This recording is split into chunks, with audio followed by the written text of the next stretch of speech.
መልእክቱ ለሁላችን ይልቁንም ለእያንዳንዳችን ነው።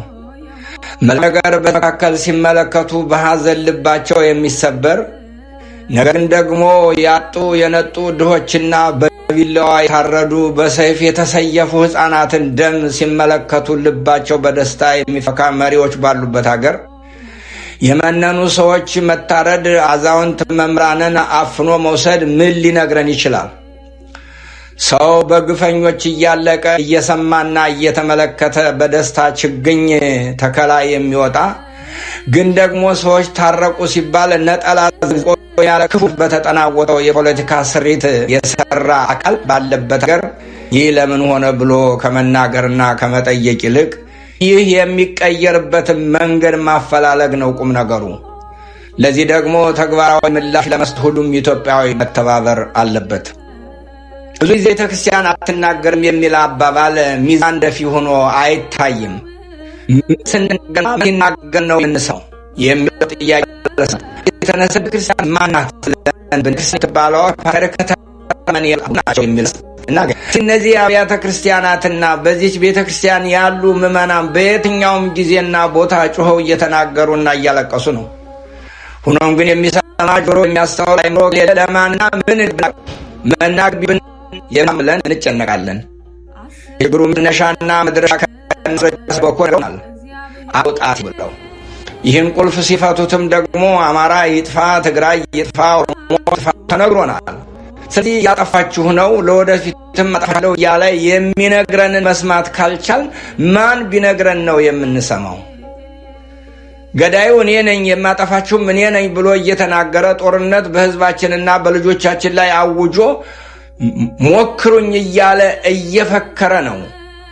እርሱን መገዳደርና ልክ ማስገባት መብታችንን ማስጠበቅ ካቃተን ማን ቢነግረን ነው የምንሰማው?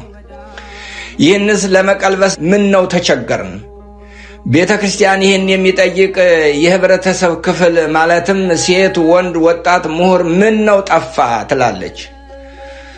ትውልድ ከምድረ ገጽ ሲጠፋ ሀገር ስትፈርስ እነዚህ አካላት ምን እያደረጉ ነው የሚለው አንኳር ሐሳብ ቤተ ክርስቲያናዊ ጥያቄ ነው። የሞት፣ የመከራ፣ የረሃብ፣ የሰቆቃ ዜና በየጊዜው እያየን እየሰማን ምን ነጋሪ ያስፈልገናል? ሞት የሚያስፈነድቃቸው፣ ሰቆቃ የሚያስጨፍራቸው መሪዎች አሉን።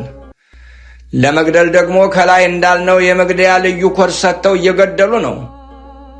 ገዳዮቻችን በግልጽ ነግረውናል። አማርኛ ተናጋሪ ጨካኝና ክፉ ነው፣ ስለሆነም መሞት አለበት።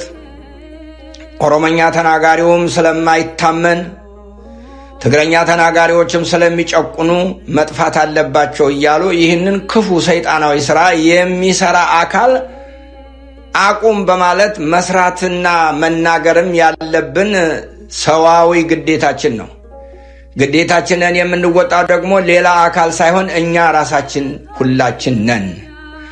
ምክንያቱም አሁን ባለንበት ጊዜ የኢትዮጵያ ኦርቶዶክስ ተዋሕዶ ቤተክርስቲያን የያዘችው ሕዝብ ቁጥር ከሌሎች አኳያ ሲታይ አብላጫ ሆኖ እናገኘዋለን። ይህ ሕዝብ ተናገረ፣ ተግባራዊ እንቅስቃሴ ያደረገ ማለት አገርን መቀጠል ያስችላል ማለት ነው። ይህ እንዳይሆነ ኦርቶዶክሳውያንን ማሰቃየት ከግብር አባቱ የተማረው አሁንም ያለው ገዥ ኃይል ወደ ስልጣን ሲመጣ የሰራው መጀመሪያ ያደረገው ቅድስት ቤተክርስቲያንንና ልጆቿን ማሰቃየት ነው። እንደመጣ አካባቢ መልካም ነገር የተናገረላት በመምሰል መሰረታዊ መዋቅሯን ለመቆጣጠር ታትቷል። ሰይጣን በእባብ ተገፍቶ ሔዋንን ሰላም ለኪ ኦ ንግሥተ ሰማይ ወምድር እንዳላትና ለሞት ሞታ እንደዳረጋት ሁሉ ቅድስት ቤተ ክርስቲያናችንን በአደባባይ አገር ነሽ ተብላ በስውር ከሀገር እንድትጠፋ ተፈርዶባታል።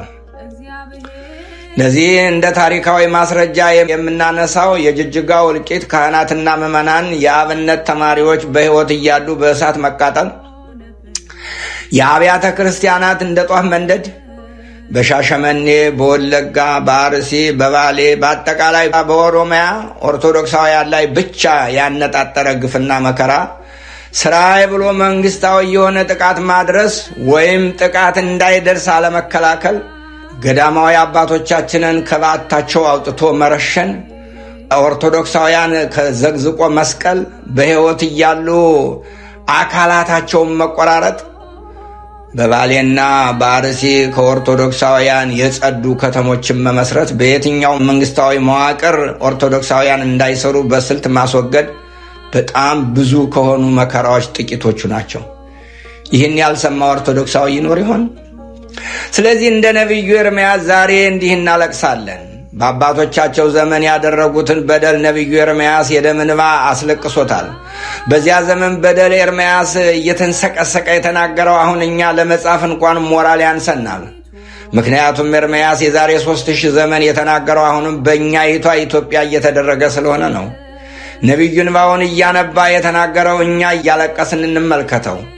ተወግተው ስለሞቱ ስለ ሕዝቤ ሴት ልጆች ሰዎች ሌሊትና ቀን አልቅሱ። አለቅስ ዘንድ ራሴ ውሃ ዓይኔም የእንባ ምንጭ በሆነልኝ። ስለታረዱ ወገኖች ቀንና ሌሊት አለቅስ ዘንድ ምነው ራሴ የውሃ ምንጭ በሆነ፣ ምነው ዓይኖቼ የእንባ መጉረፊያ በሆኑልኝ ይላል በሌላው አዲስ ትርጉም።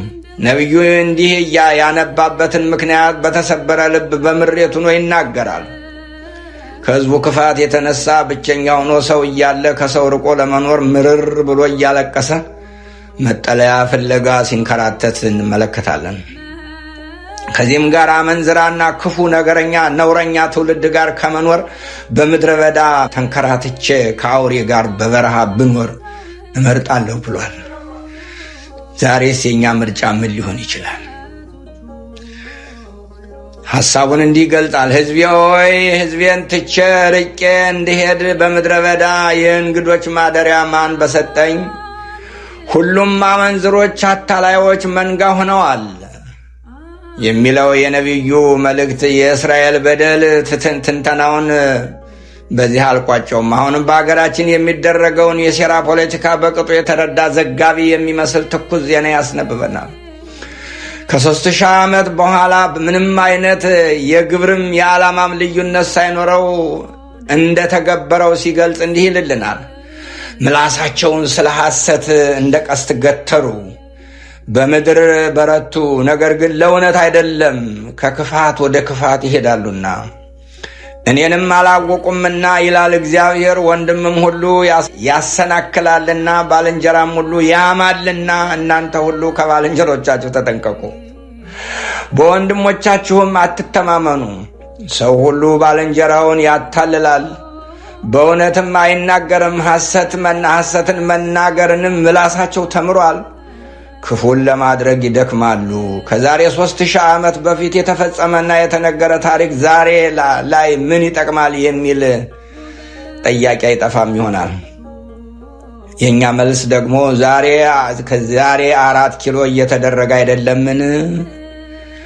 በአጉል ንግግር ለምትሞግቱኝ ደግሞ እንዲህ አስረግጣለሁ። የአሁኖቹ መሪዎቻችን ሊያርዱህ ቢላዋ አዘጋጅተው በእውነት እኔ እንዳንተ ያለ የማከብረው ሰው በዓለም ላይ የለም ይሉሃል።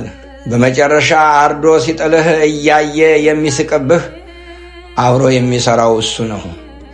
30 ሰዎች በ30 ቦታ ሰብስቦ ቢናገር ነቢዩ እንዳለው ምላሳቸው ስለ ሐሰት እንደ ቀስት ገተሩ። መልሱ ለ30 ሁሉ የሚወዱትን እንጂ እውነቱን ሳይነግርህ የሚውለው በሥራ ሲተረጎም የማይችል የቅዠት ነገር አይደለምን?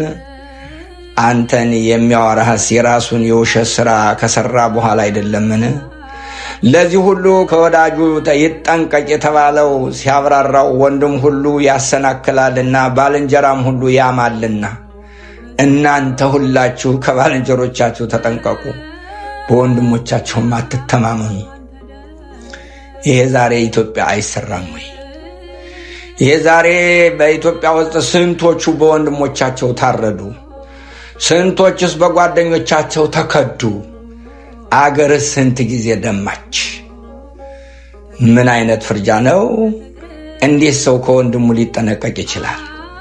ነገር ግን ዛሬ ይህ በእኛ እየተከናወነ አይደለምን? በምድራችን የለም አይደረግም ብሎ ሊከራከር የሚችል አለ? ይህስ ያላስለቀሰ ምን ያስለቅሳል? ኧረ በቃን ወገኖቼ፣ ኧረ ይብቃን ወገኖቼ፣ ሁላችን እንተባበር። የደጋጎች አባቶቻችን አምላክ በሰማዕትነት ያረፉትን ገዳማውያን አበውን በሃይማኖታቸው ምክንያት የሞቱ የሞት ጽዋ የተጎነጩት ካህናትን ምዕመናንንና ለጋ ወጣቶችን የሕፃናትን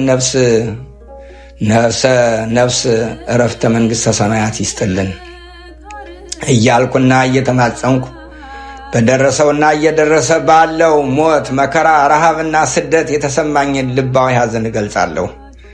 እግዚአብሔር አምላካችን ከዚህ መከራ ይጠብቀን። የቅዱሳን አማላጅነትና ረድኤት በአገራችንና በምድራችን ይሁን። የእናታችን የቅድስት ድንግል ማርያም ጸሎትና አማላጅነት አይለየን። ወስብሐት ለእግዚአብሔር።